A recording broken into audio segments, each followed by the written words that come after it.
সালাতে দোয়া কবুল হয়। সালাতে দোয়া কবুলের 3 জায়গা। একটা হচ্ছে তাকবীরে তাহরিমার পরে আমরা সানা পড়ি না, আমরা তো একটা পড়ি।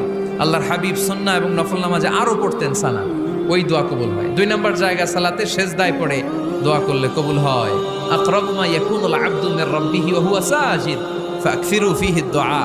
বান্দা যখন সেজদায় লুটিয়ে পড়ে বান্দা আল্লাহর সবচেয়ে কাছে চলে যায়। তা কিন্তু বিশ্বনবী বলে সেজদাটা তোমার রবের কুদরতি পায়ের উপরে পড়েছে।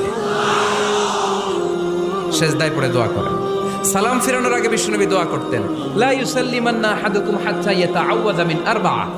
আল্লাহর হাবিব বললেন 4 জিনিস থেকে পানাহ না আছে আমার কোন উম্মত যেন সালাম না ফিরায়। তারা যেন পড়ে আল্লাহুম্মা ইন্নী আউযু বিকা মিন আযাবিল কবর, আউযু বিকা মিন আযাবি জাহান্নাম, আউযু বিকা মিন ফিতনাতিল মাহইয়া ওয়াল মামাত, আউযু বিকা মিন ফিতনাতিল মাসিহিদ দাজ্জাল।